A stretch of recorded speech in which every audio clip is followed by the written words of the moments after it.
Abraham,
que Dios se les manifestó en su vida y ellos solo obedecieron. Ellos solo le dijeron, sí, Señor. Vamos a llamar a nuestras hermanas, Evelyn y Dasne, que en tercera persona nos van a hablar de la vida de estos patriarcas.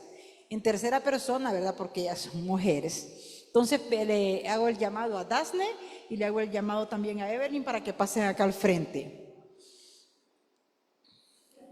En esta mañana vamos a analizar la vida de estos tres patriarcas muy conocidos por todos nosotros. Evelyn preguntó cuáles eran y ¿alguno de ustedes los recuerda cuáles son los tres patriarcas que mencionamos? El padre de la fe, el que su nombre significa risa y el que engañó a su hermano con un plato de lentejas, Jacob. Entonces, Abraham, Isaac y Jacob. Bienvenidas mis panelistas. Feliz sábado. Ellas nos compartirán en tercera persona cómo Dios a través de su llamado les dio la promesa que su corazón necesitaba. Nuestro corazón está ansioso de escuchar cuáles son los planes que Dios tiene para nuestra vida. Nuestro corazón está anhelante de saber qué es lo que Dios quiere que nosotros hagamos. Comenzamos con nuestra hermana Dasne. Ella nos va a hablar del patriarca Abraham. ¿Cómo puede presentarnos la experiencia de Abraham? Una experiencia muy personal que tuvo con nuestro Dios, hermana Dasne. Felizmente, hermanos. Amén. Si recordamos nosotros, Dios llamó a Abraham a dejar su hogar en Ur de los Caldeos y que se dirigiera hacia una tierra desconocida. No le reveló todos los detalles acerca de su viaje, solo le dijo que este sería el destino de su descendencia. La ruta no iba a ser sencilla para él, iba a tener muchos desafíos. Y la tierra que él iba a atravesar iba a estar habitada por personas paganas, no tan buenas, sino que ellas estaban ajenas a Dios y no entendían o no querían entender eso. Pero sin embargo, a sus 75 años, aunque él no tenía hijos, su esposa era estéril, recordemos, él decidió creer en la promesa de Dios.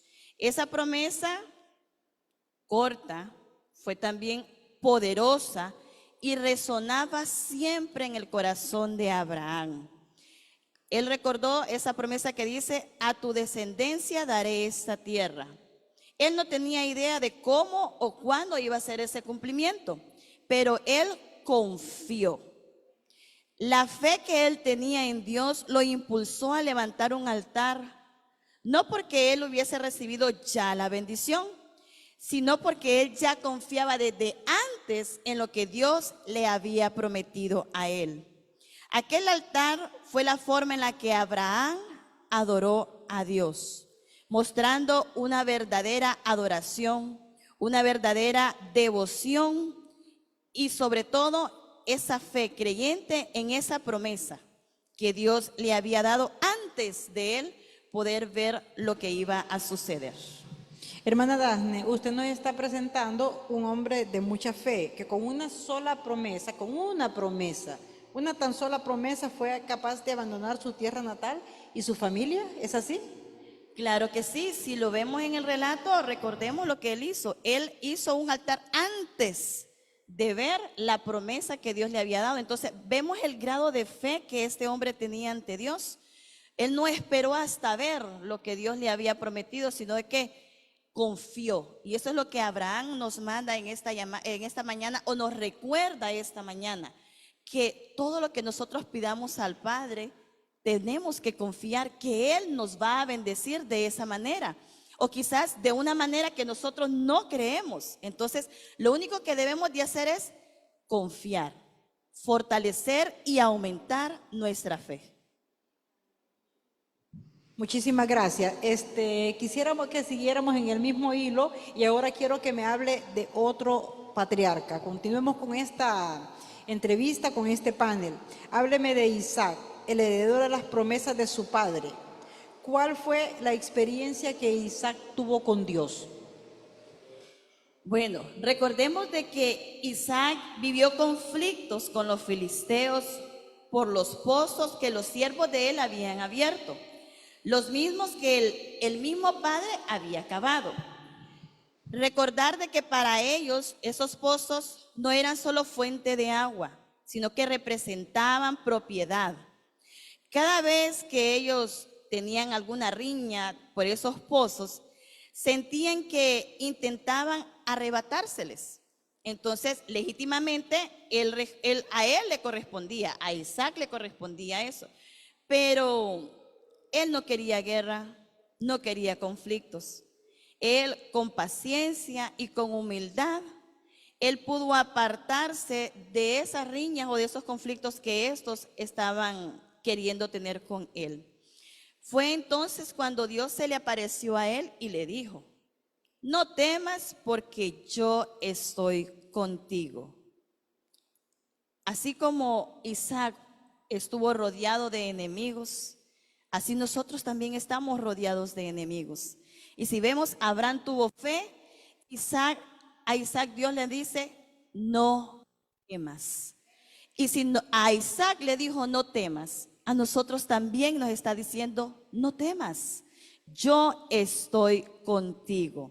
¿Podremos estar nosotros rodeados como lo estuvo Isaac de enemigos? No sabemos si son parte de nuestra familia, de nuestro vecindario, en el lugar donde cada uno de nosotros nos desempeñamos, en nuestro trabajo o en nuestro negocio. ¿Por qué? Porque la maldad existe, queridos hermanos, y porque la maldad existe, enferma los corazones de las demás personas. Pero así como a Isaac, Dios le dijo: no temas, también usted va a recibir esa promesa esta mañana. No temamos. ¿Por qué? Porque ante las dificultades que nosotros podamos enfrentar, podemos tener esa experiencia de adoración con nuestro Padre Celestial. Y al final saldremos nosotros más que victoriosos, porque hemos confiado en aquel que es más grande, en aquel que es soberano, en nuestro Rey de Reyes y Señor de Señores. Así que no temamos, queridos hermanos. Eso es lo que nos dice por parte de Isaac. Muchísimas gracias, pero yo quiero preguntarle algo. ¿Qué le recomendaría usted a algún miembro de nuestra iglesia que tenga un vecino que sea conflictivo, que tenga un vecino que le esté ocasionando un ambiente de trabajo muy hostil? ¿Qué le recomendaría basado en la experiencia de Isaac? Quizás como humanos querramos nosotros caer en la tentación, pero ¿qué les puedo decir referente a Isaac? No temamos, no temamos, porque nosotros somos embajadores de Dios. Amén. Y tenemos que representar eso aquí en nuestra tierra. Si su vecino le agrede, bendígalo.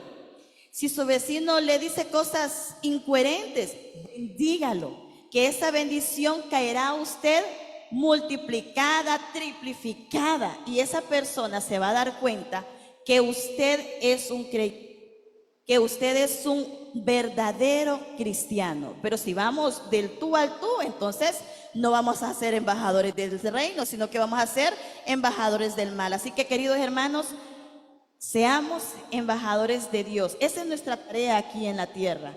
Y así como a Isaac, Sí. también nosotros debemos seguir confiando en nuestro Padre Celestial. La venganza no tiene que ser para nosotros. Dios todo lo ve y Él actuará. Muchísimas gracias. Muchísimas gracias a nuestra querida panelista Dafne, que nos ha hablado de dos patriarcas, de Abraham y de Isaac. Vamos a hacer un paréntesis para escuchar un nuevo horizonte con nuestra hermana Vanessa, que trae esta mañana, y tenemos todavía a otro patriarca que es con nuestra hermana Evelyn. Feliz sábado, hermanos. Amén. Uno, dos. Atendiendo el rebaño. Uno de los trabajos más importantes de la iglesia es tener el privilegio de vendar ovejas que están heridas, quebrantadas y lastimadas. y llevarlas a descansar en pastos verdes. Eso es algo maravilloso. La Biblia dice a los líderes de la iglesia que están entre ustedes: yo que soy líder como ellos, testigo de los sufrimientos de Cristo y partícipe con ellos de la gloria que se ha de revelar, les ruego esto: pastoreen el rebaño de Dios que está a su cargo, no por obligación ni por ambición de dinero, sino con deseo de servir como Dios quiere. La iglesia no se detiene en el cumplimiento de la misión. Tenemos clara la importancia de seguir predicando, pero ¿te has preguntado en alguna ocasión qué hacer para que todos aquellos que vengan a Jesús se sientan importantes y parte de su iglesia? Ahí es donde la iglesia tiene ese importante trabajo. Dios te pedirá cuentas por todo aquello que podías hacer como iglesia, pero decidiste no hacerlo. Como dice el profeta Ezequiel, no fortalecen a la débil, no cuidan de la enferma. Esto sin duda es importante, ni curan a la herida, como debieron haber hecho. No han traído a la descarriada, ni buscado al perdido. Tenemos el deber de cuidar de cada una de que están en el redil, pero también debemos ir por la que hoy ya no están. Es decir, como iglesia tenemos que buscar, guiar y alimentar, no con conocimientos de Biblia teóricos y abstractos, sino con palabras saludables y nutritivas que edifiquen y las ayuden en las luchas de la vida.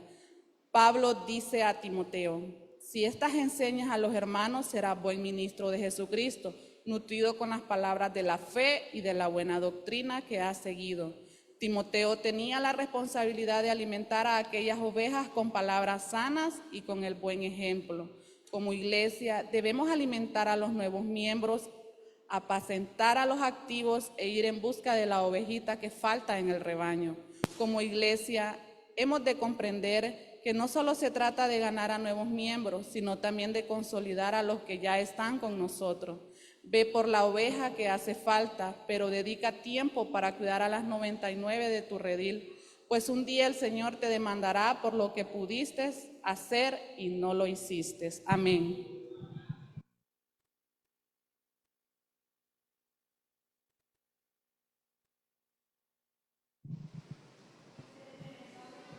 El misionero de hoy, ¿verdad?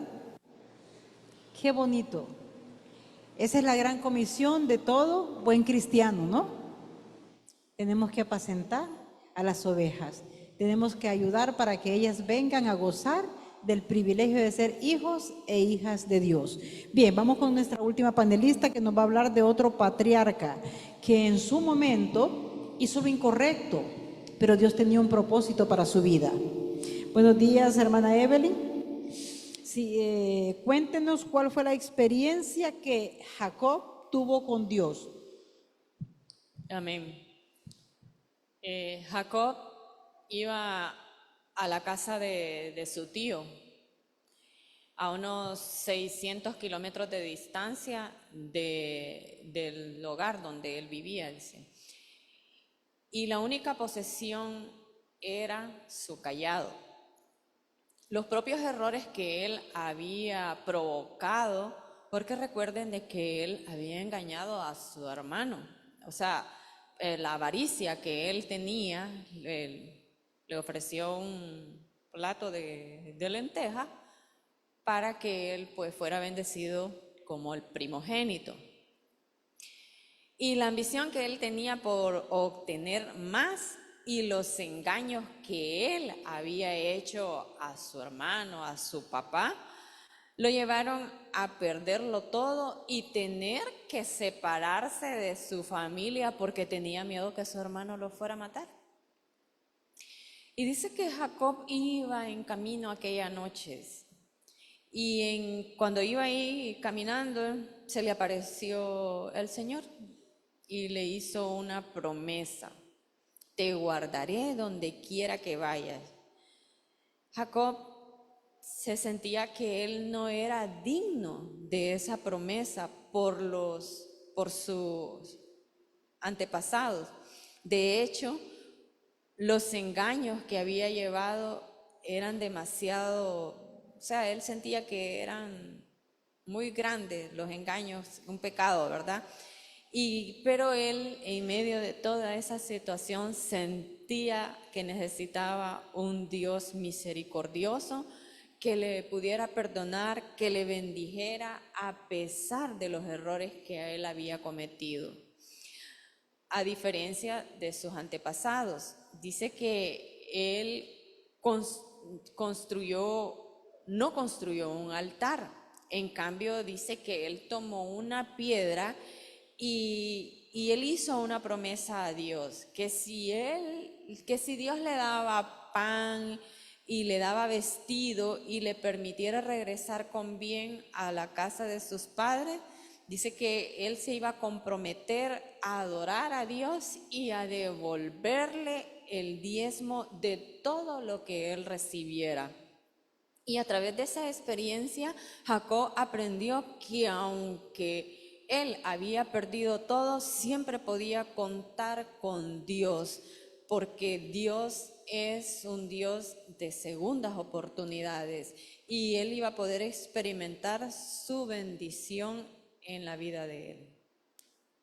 Muchísimas gracias. La historia de Jacob, algunos la conocemos muy a profundidad, otros no tanto, pero sí la conocemos y sabemos, ¿verdad?, que cuando cometemos errores, Dios nos perdona, pero las consecuencias de nuestros errores tenemos que vivirlas. ¿Amén, iglesia? Amén. Amén.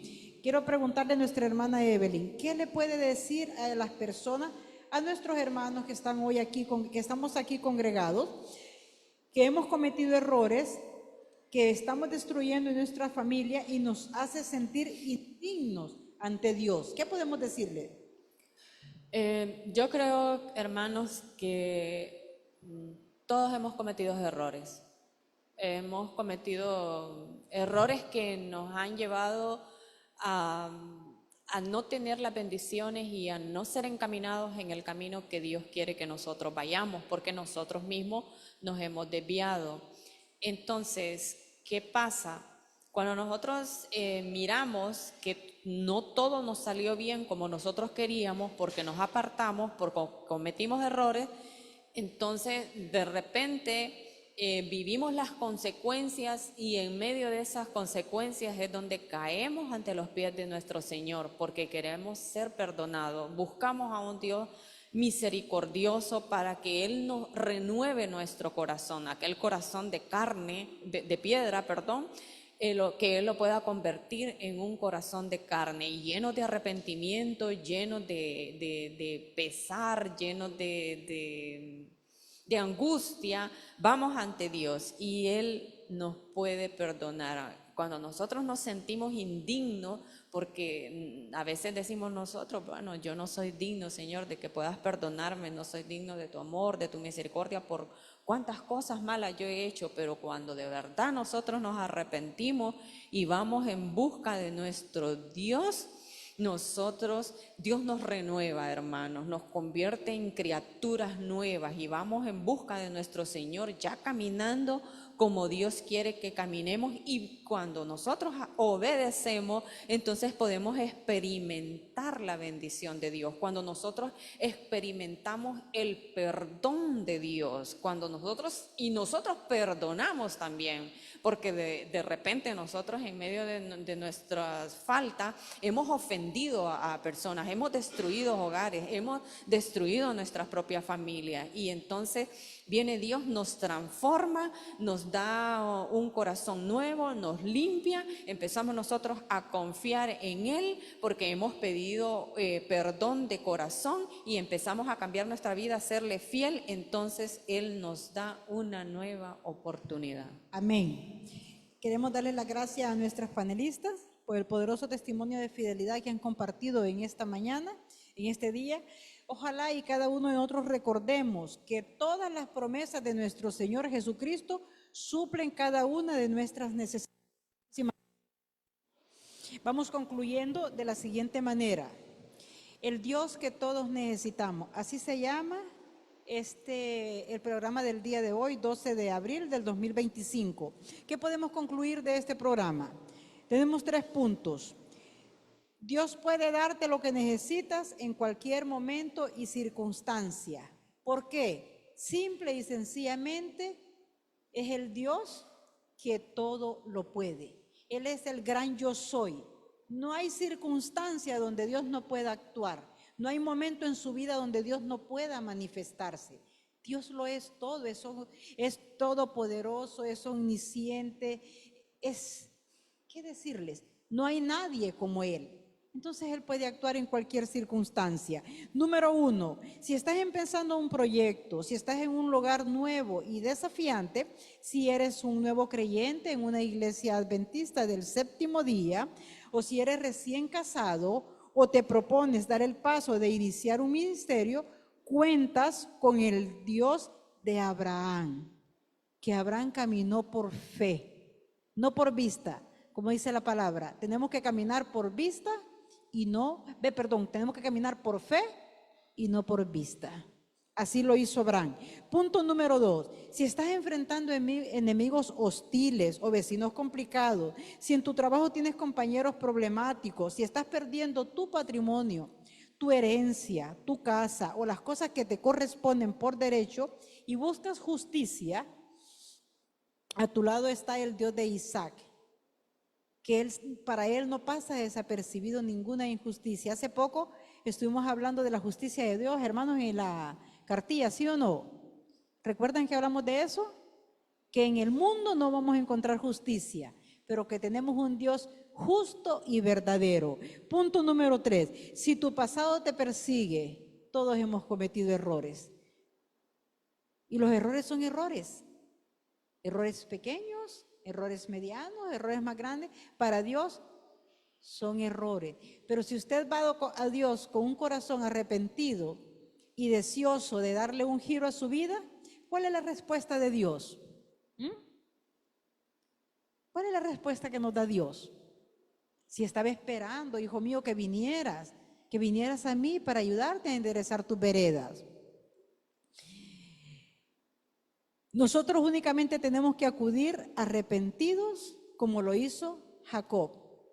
Jacob se arrepintió de todo lo que había hecho. Las consecuencias fueron grandes. Lo que tuvo que pagar también fueron 14 largos años de trabajo. Sintió en carne propia el engaño que él también había cometido con su hermano. Entonces tenemos un Dios al cual podemos recurrir en cualquier momento. ¿Qué estamos esperando? Estamos agobiados porque perdimos el empleo, porque un compañero nos está haciendo la vida imposible, porque nuestro matrimonio no está funcionando como nosotros queremos, porque un hijo está haciendo las cosas que le desagradan a Dios y también que nos generan angustia a nosotros. La circunstancia que estamos pasando. ¿Qué estamos esperando para ir al Dios de Abraham, de Isaac y de Jacob? Hermanos, cualquier desafío, cualquier reto, Dios está dispuesto a darnos una segunda, tercera, cuarta y enésima oportunidad. ¿Cuántos lo creemos?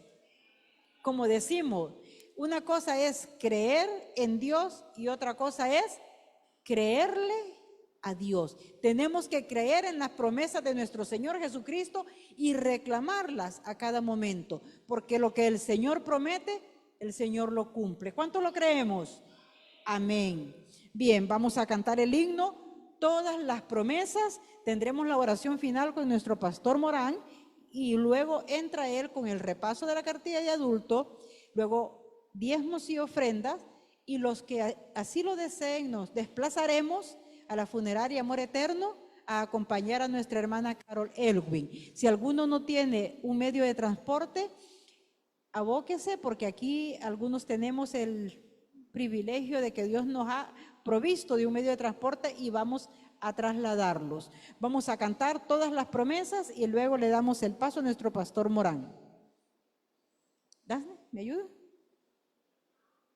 Que Dios bendiga a su iglesia en todo momento.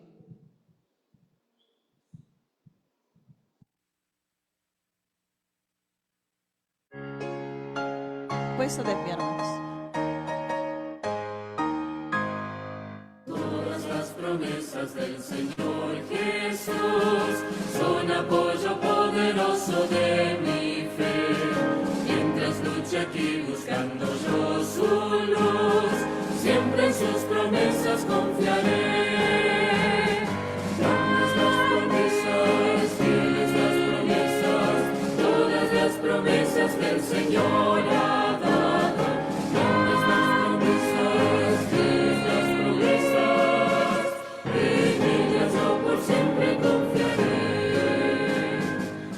todas sus promesas para el hombre fiel. El Señor por su palabra cumplirá, y confiado sé que para siempre en Él, dulce paz mi vida gozará. Grandes las promesas, fieles las promesas, todas las promesas que el Señor ha dado. Grandes las promesas, fieles las promesas, en ellas yo por siempre confiaré. Todas las promesas del Señor serán gozo y fuerza en nuestra vida terrenal. Ellas en la dura ley nos sostendrán, y triunfar podremos sobre el mal. Grandes las promesas, fieles las promesas, todas las promesas que el Señor ha dado.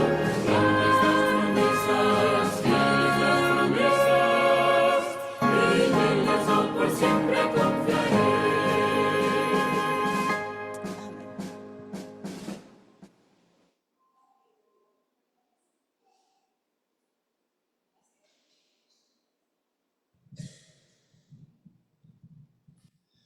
Oremos. Señor, ayúdanos a valorar las oportunidades que nos das de rectificar, de volvernos a ti, que podamos aprovechar bien el tiempo, como dice tu palabra, y preparar nuestras vidas para estar listos cuando Jesús regrese por segunda vez. Bendice nuevamente a cada uno de los hermanos, a cada uno de los amigos que nos acompañan en esta mañana, que tu presencia pueda permanecer con nosotros y que este tiempo lo podamos disfrutar y ser llenos de tu palabra y de tu Espíritu Santo. En el nombre de Jesús te lo pedimos. Amén.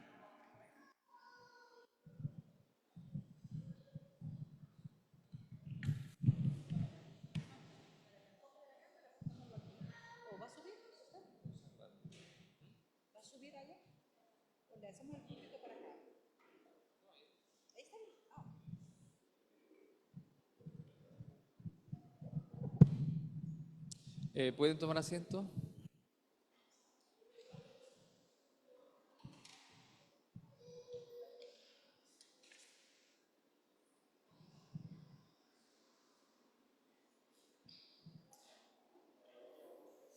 Bien, hermanos, haremos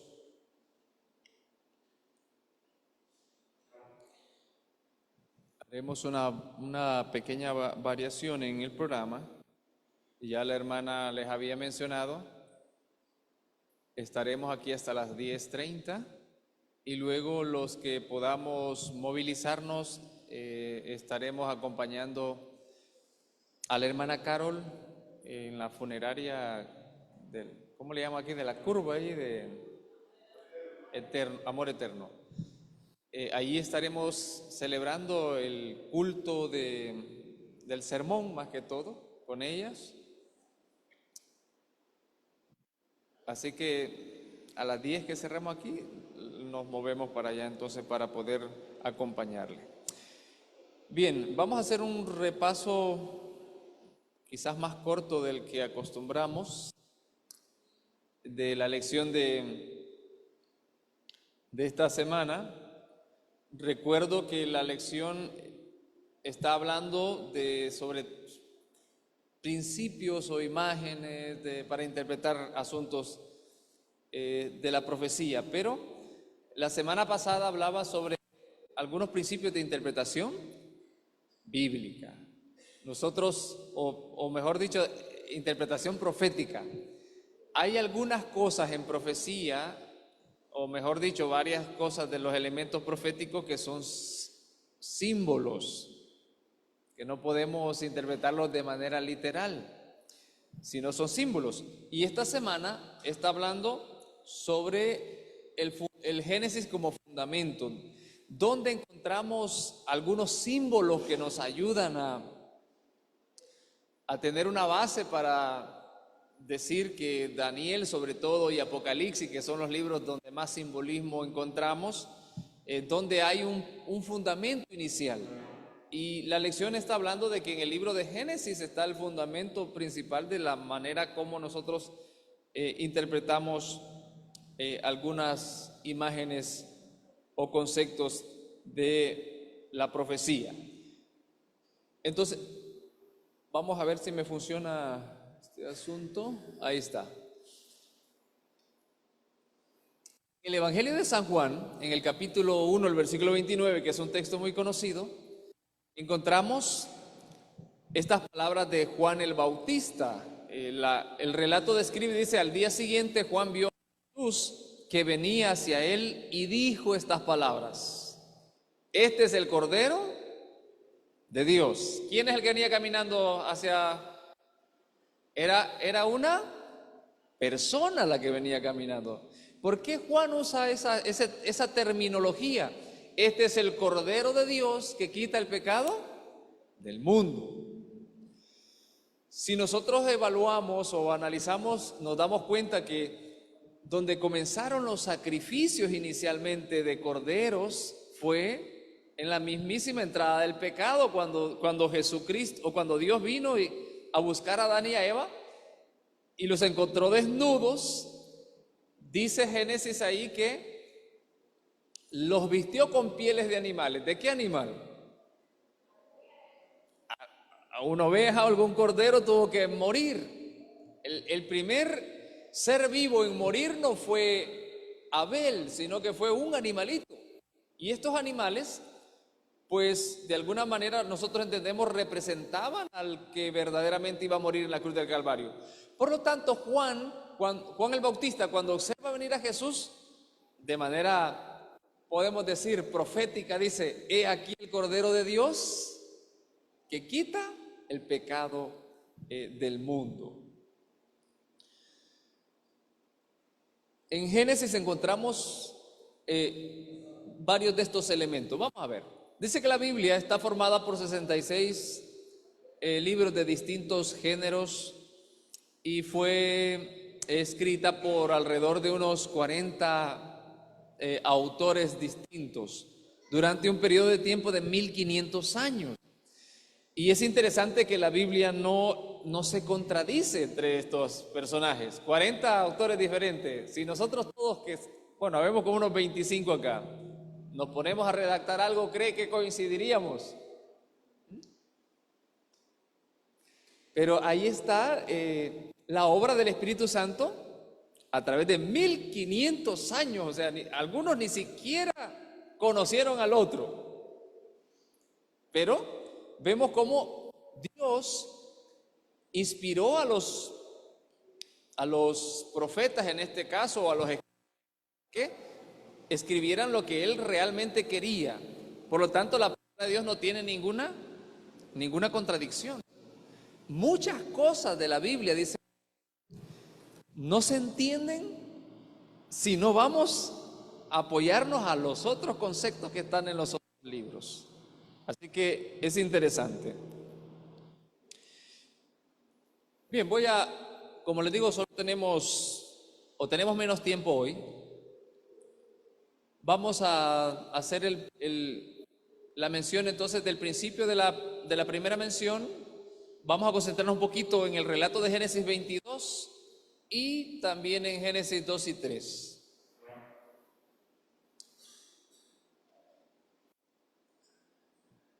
El principio de la primera mención, ¿dónde aparecen los símbolos, vamos a decir, proféticos o de imágenes en Génesis? Ese es el libro, esa es la base.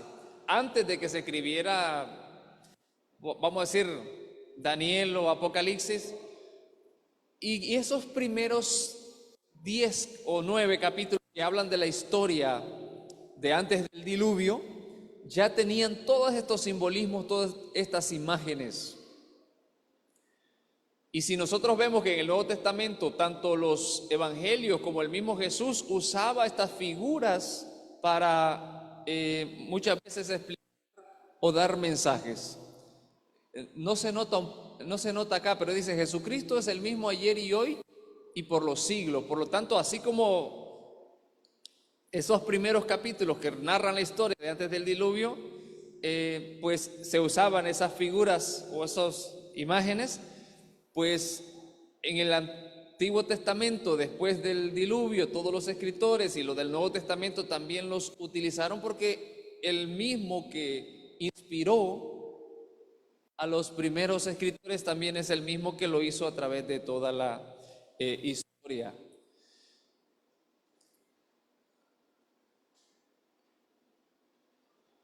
Bien, voy a adelantarme un poquito para ver si entramos. Tengo que hacer la imagen para allá. Yo estoy aquí pensando que tengo la computadora, pero me cuesta. Bien, concentrémonos un poquito en Génesis 22. Ahí habla del amor y el cordero. Ustedes saben, ese relato es el relato de Isaac, cuando Abraham pues tenía a su hijo a los 99 años, ya en una edad de amor de abuelo, porque en realidad ya esa es una edad de amor de abuelo, y un niño recién nacido. Algunos padres les ha tocado ya estar bastante grandes y tener que empezar a crecer a niños que no son sus nietos, sino que son sus hijos. Y entonces amaba tanto Abraham a Isaac, que entonces voy a hacer una pregunta a propósito. ¿Por qué Dios le pidió que sacrificara a su propio hijo? Ustedes saben que esa es una aparente contradicción, porque Dios no está a favor de la muerte, no está a favor del asesinato, de que alguien ejecute a otro. O sea, todo eso iba contrario a Dios. Pero es muy probable, aparte de que Dios quería probar la fe de Abraham, es muy probable que la razón por la que Dios quiso probar la fe de Abraham es porque Abraham estaba sustituyendo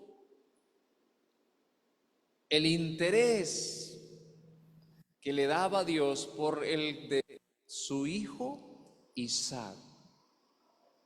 Entonces, ¿a quién vas a poner en primer lugar? Y Dios le dijo: llevas a ese hijo y me lo sacrifica. ¿Se imaginan qué hubiera hecho usted, los que tenemos hijos? Yo digo, esa no es la voz de Dios. Sí, pero el problema es que Abraham sí sabía quién era Dios y conocía su voz. Y él estaba seguro que era Dios. Dice, pero qué raro que me está pidiendo algo que no es. Y no vamos a entrar en todos los detalles, pero lo que llama la atención acá es que hay otros versículos en la palabra de Dios, por ejemplo San Juan 3:16, que menciona la lección, que demuestran el amor que Dios tiene para nosotros. ¿Qué dice? De tal manera amó Dios al mundo que dio a su Hijo unigénito. Nosotros conocemos la historia, por eso me estoy adelantando. De tal manera amó Dios al mundo que dio a su Hijo unigénito. En realidad, Abraham no estaba entendiendo nada de eso. Pero Dios le pide algo que verdaderamente tenga valor. Dame a tu hijo, a quien amas. Lo que más amas es lo que me tiene que dar a mí. Y ahí Dios, de alguna manera, la Escritura usa este ejemplo como un tipo de lo que Jesucristo iba a hacer en la cruz del Calvario, que Dios Padre iba a hacer con Jesucristo. Isaac y Abraham pues caminaron alrededor de unos 3 días, dice la Biblia, y subieron al monte allá, el pobre muchacho cargando la leña, pero en silencio, el padre llorando internamente. Pero el cipote dice, padre, y aquí tenemos el cuchillo, el fuego y la leña, ¿y dónde está el cordero?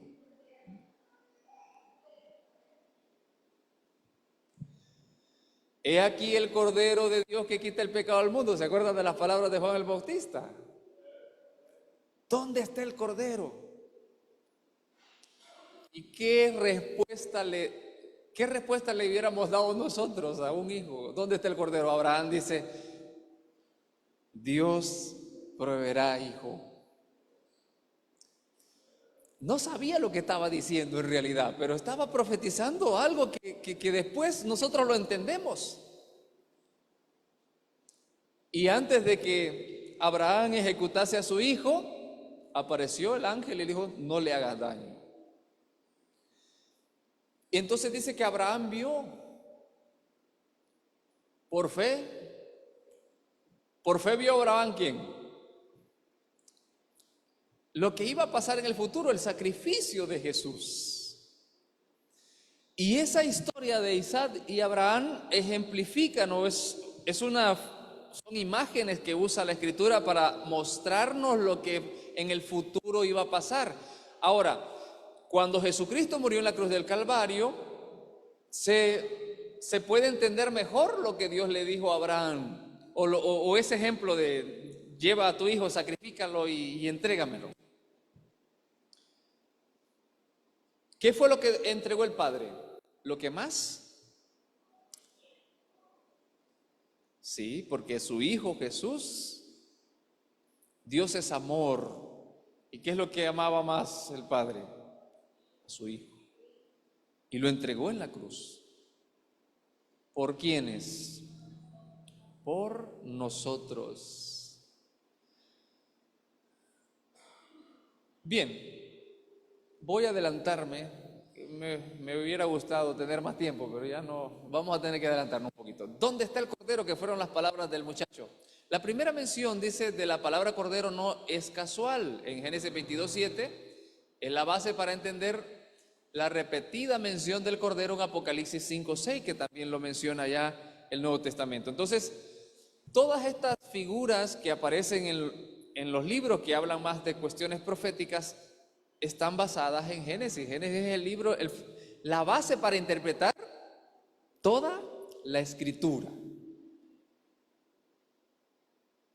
¿Qué sucede entonces con aquellos que tratan de interpretar la Biblia y dicen que no, es que eso del diluvio, eso fue mentira, que la tierra no fue creada en 7 días, que eso es por generaciones o por mucho tiempo se fue evolucionando y fueron sucediendo las cosas? Cuando nosotros separamos el libro de Génesis, perdemos el control para interpretar la Escritura, porque esa es la base para interpretar todo el resto de la Biblia. Ahí comienzan las imágenes proféticas. En Génesis 3:15 es otra profecía de qué, de lo que está o de lo que sucedió en la cruz del Calvario. Tenemos dice, observa que en realidad el cordero previsto por Dios fue un carnero. En Génesis 28:8, 13, en la Pascua se sacrificaba un cordero, aunque podía ser tanto un cordero como un cabrito. Es decir, la palabra cordero llegó a significar el sacrificio por excelencia. Paulatinamente la Biblia amplía el significado símbolo del cordero, o sea que a veces se usaba un cabro, se podía usar un ternero, se podía usar un carnero o un cordero, pero el símbolo era ese animal, un cordero. Aunque a veces pero ustedes saben que los cabros son, ¿han visto ustedes un cabro? Bueno, yo creo que sí. Porque ahora ya no hay mucho, por eso les pregunto, pero yo me acuerdo que en mi casa había cabros y esos cabros se subían a los palos, se subían a comer hojas y eso. Pero si usted mira un cabro que lo queda viendo, está masticando, lo voltea a ver y tiene una mirada como de inocencia, aunque el cabro es cabro, pero tiene esa mirada. Y esos animales eran lo que representaban en alguna medida, a través de esos sacrificios, lo que iba a pasar en la cruz del Calvario. Bien, vamos a adelantarnos también a leer, bueno, voy a leer este pensamiento que está acá de Patriarcas y Profetas. Dice: había sido difícil aún para los ángeles comprender el misterio de la redención, entender que el soberano del cielo y el Hijo de Dios debía morir por el hombre culpable. Cuando a Abraham se le mandó a ofrecer a su hijo en sacrificio, se despertó el interés de todos los seres celestiales. Con intenso fervor observaron cada paso dado en cumplimiento de ese mandato. Cuando a la pregunta de Isaac, ¿dónde está el cordero para el holocausto?, Abraham contestó: Dios proveerá cordero. Y cuando fue detenida la mano del padre en el momento mismo en el que estaba por sacrificar a su hijo, y el carnero que Dios había provisto fue ofrecido en lugar de Isaac, entonces se derramó luz sobre el misterio de la redención, y aún los ángeles comprendieron más claramente las medidas admirables que había tomado Dios para salvar al hombre. Imagínense que hasta allá en el mismo cielo estaba la duda: Dios proveerá. ¿No es digno de alabar que Dios siempre provee? Claro que Dios siempre provee. Y Abraham pues entendió más sobre el misterio de la redención también, como nosotros ahora lo entendemos. Ahora, también Génesis habla en el capítulo 2 y 3 de la muerte y la serpiente. Vamos a ver. Ciertamente morirá. ¿Se acuerdan que esa fue la declaración que Dios le hizo a Adán y a Eva? El día que coman, ¿qué va a pasar? El día que coman de ese árbol van a morir. Pero apareció ¿quién? La serpiente. ¿Y a quién representa la serpiente?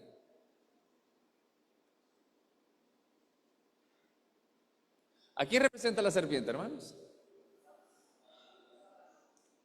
Y en Apocalipsis 12 dice que ¿cómo se llama? El dragón arrastró con la cola ¿a cuántos? Y dice también de una serpiente antigua. ¿De cuál serpiente está haciendo referencia Juan en Apocalipsis? De esta serpiente que engañó a Adán y a Eva. O sea, la misma imagen se usa para hacer referencia a que el diablo utilizó la serpiente en el Edén, y el diablo también representado por la misma serpiente antigua que hace guerra contra los hijos de Dios, representando también al diablo a través de esa serpiente en conflicto contra los hijos de Dios. Dice acá que Dios fue el primero en mencionar la muerte en Génesis 2:17, pero la muerte solo podría existir como consecuencia del pecado. Dios mencionó la muerte, pero desafortunadamente pues nosotros ahora la conocemos de otra manera porque sucedieron las cosas de la manera equivocada. La muerte suele estar asociada con la edad avanzada, pero la primera muerte registrada fue de un joven. Me llamó la atención esto, porque ¿a los cuántos años murió Abel? No sabemos, pero fue joven. ¿Y Jesús a los cuántos años murió? Eso sí lo sabemos. A los 33 años. Y una cosa más, la media de la sociedad, ¿quiénes son los que están muriendo? Los jóvenes. O sea que los que ya pasamos de cierta edad, no necesariamente nos vamos a morir tan rápido a veces, ¿ah? Pero ¿qué sucede? ¿Se dan cuenta que esa línea de la juventud pasó con Abel, pasó con Jesús y sigue como denominador común en la sociedad ahora? La juventud es la que está muriendo. Pero me llamó la atención eso, porque Dios lo había profetizado: el día que desobedezcan y coman van a morir. Pues la vida se acortó. Antes del diluvio la gente duraba hasta 600 años, 800, 900 años, y luego se acortó la vida. Ya los que llegan a 100 pues son dichosos, y la mayoría no, posiblemente no vamos a llegar a los 100. pero aún así se reduce en la juventud. Para nosotros la juventud ahora es entre 20, 40 por ahí, de ahí, bueno, 35, de ahí para allá ya vamos bajando. Digo porque yo ya voy bajando, así que no me sientan mal. También aquí en la lección habla de la serpiente, que era astuta. Dice que la serpiente era astuta más que todos los animales del campo que Jehová Dios había hecho. ¿Pero por qué era astuta la serpiente? Bueno, aparte de que las serpientes son, quizás por naturaleza como animal, son ariscas o sean astutas, pero aquí estaba otro elemento, que es el uso desafortunado que Satanás hizo a través de este animal. Y entonces Apocalipsis presenta un dragón, Apocalipsis 12, 3 y 4. Además nos dice que este dragón es un símbolo de Satanás. Al identificar el símbolo del dragón, añade un nuevo símbolo. Satanás es la serpiente antigua, lo que les mencioné anteriormente. Pero estas cosas que habla Apocalipsis, o que las habla el resto de la Biblia, ya estaban en el fundamento del libro de Génesis. Génesis es el libro base para la interpretación de los símbolos que se usan en profecía en la Escritura. Apocalipsis se nos recuerda que este ha sido su propósito, bueno, hablando del diablo, en el Apocalipsis se nos recuerda que este ha sido su propósito durante toda la historia y que será su objetivo especial en el tiempo del fin. Incluso intentará engañar a todos en la misma presencia de Dios. El trabajo de Satanás siempre es llevarle la contra a Dios. Y finalizamos entonces, hermanos, con esta cita de manuscritos que dice: el Evangelio se enseña a lo largo de toda la Biblia, desde Génesis hasta Apocalipsis. El Evangelio se revela en todas las profecías del primer advenimiento de Cristo como el Salvador de la humanidad. Cada acto de la antigua dispensación para apartar a los hombres y mujeres del pecado o para traerles perdón se hacía con referencia al Salvador que había de venir. Él era el peldaño por el cual la humanidad iba a ser exaltada. O sea, desde Génesis hasta Apocalipsis, ¿qué es lo que nos enseña? Dice, el Evangelio se enseña a lo largo de toda la Biblia, desde Génesis hasta Apocalipsis, y el Evangelio a través de las profecías del primer advenimiento y del segundo advenimiento, y cada acto que se hicieron tiene el propósito ¿de qué? De mostrarnos el perdón y de mostrarnos un Salvador, en realidad. Ahora, ¿qué es lo que hicimos en la introducción? De los 66 libros, con una diferencia de 1500 años de tiempo entre los escritores, más 40 escritores diferentes, y todos escribieron lo mismo. La base o el libro base que dice la lección, hermanos, para el estudio de este trimestre que habla sobre las imágenes proféticas, el libro de Génesis es el fundamento de la interpretación de toda la Escritura. Así que la invitación es, estudiemos no solo Génesis, hay que estudiar toda la Biblia, los 66 libros, los 1189 capítulos, leámoslos en un año si quiere, 3 capítulos de lunes a viernes, 4 los sábados y los domingos. Si usted quiere leerla en 8 meses, lea 5 capítulos todos los días. Si usted quiere leerla en 4 meses, lea 10 capítulos todos los días. Si usted es más atrevido y dice, no, yo la voy a leer en 2 meses, lea 20 capítulos todos los días. Y si es muy, pero muy arriesgado, puede leerla en 1 mes si quiere. 40 capítulos todos los días. Porque ya hubo alguien que la leyó en 84 horas seguidas. Una locura. Pero, aunque sea en 1 año, hermanos, estudiemos la palabra de Dios para poder entender el mensaje de Dios y sobre todo entender las profecías. En la semana pasada me llamó la atención porque algo que mencionábamos con los hermanos, y es que muchas veces nosotros podemos entender asuntos de la profecía para nosotros, pero enseñárselas a otros, ¿qué pasa? Ahí ya nos sentimos que podemos. Y muchas veces ni nosotros entendemos. Pero entender profecía, 1 Corintios capítulo 13, entender profecía, hablar en lenguas, otras cosas, eso no es tan determinante. Si no las entiende, no es tan determinante. Pero sí hay algo que es determinante y es el amor. Un mandamiento nuevo les doy, que os améis unos a otros. La manera como demostramos que amamos a Dios es amando a nuestro prójimo como a nosotros mismos. Si no entendemos las profecías, no hay problema. Pero amar al prójimo es parte de lo que nos va a permitir llegar a encontrarnos con Cristo Jesús. Que el Señor nos pueda bendecir esta mañana. Vamos entonces a cerrar. Les había mencionado los que habían estado anteriormente, hermanos, vamos a cerrar el programa de culto aquí.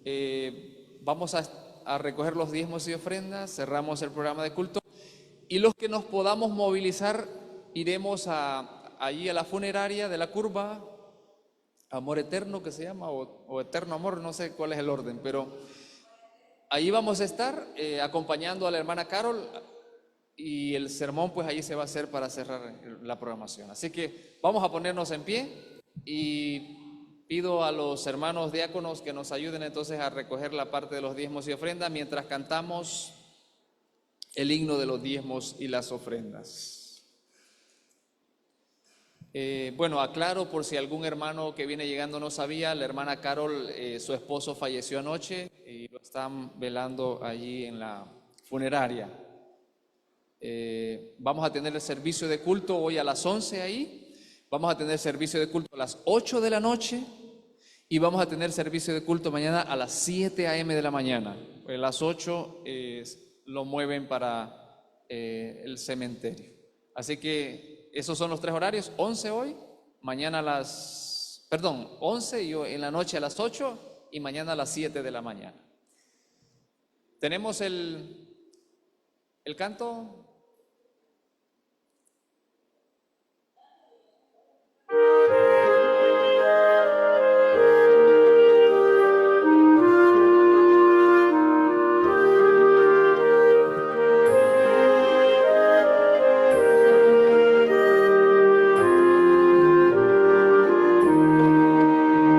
Traían en silencio presentes al Señor, su amor humilde y puro les daba gran valor, palabras de consuelo y hechos de bondad. Jesús los recibía por su sinceridad. Quisieras dar a Cristo el más precioso don. Di: Cristo mi Maestro, te doy mi corazón. Aparte de los otros, un pobre viador miraba cómo daban tributos al Señor. Él nada poseía, sentía gran amor, y cuánto anhelaba dar algo de valor. Quisieras dar a Cristo el más precioso don. Di: Cristo mi Maestro, te doy mi corazón. Señor, clamó el hombre, acepta tú mi don. acepta lo que tengo, mi triste corazón. Le dijo el buen maestro al pobre viador: de todos los presentes es este el mejor. Quisieras dar a Cristo el más precioso don. Mi Cristo, mi Maestro, te doy mi corazón.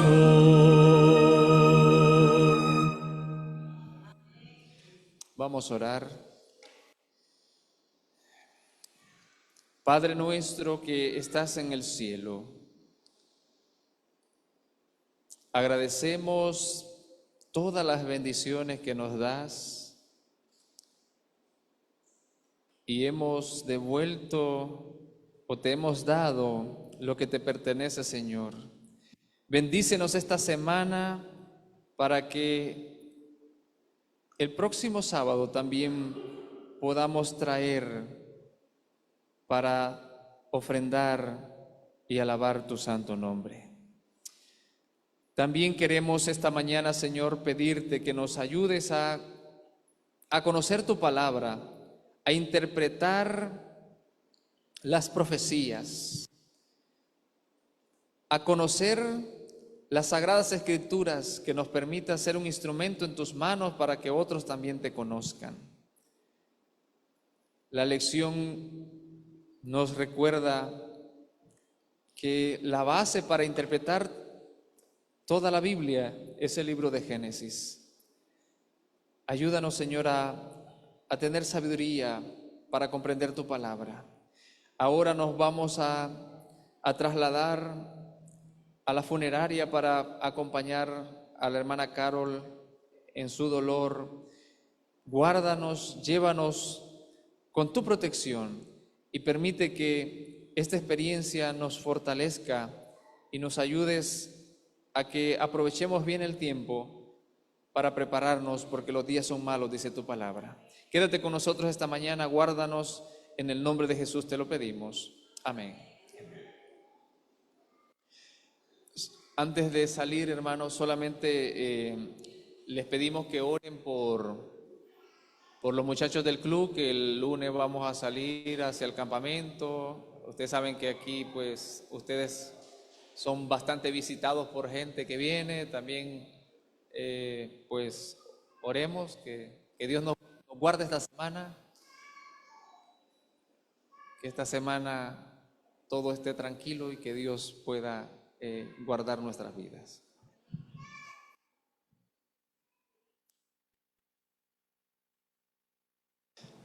Sí, algunos hermanos andamos vehículos ahí, no sé si los que no se mueven en vehículo personal, entonces pueden abocarse para ver si podemos trasladarnos todos allá. Y pues allá, no sé si, bueno, de allá pues usted sabe, así como se iba a ir de aquí, pero por lo menos de allá se va del otro lado. Así que nos vemos ahí por si alguno necesita que lo traslademos.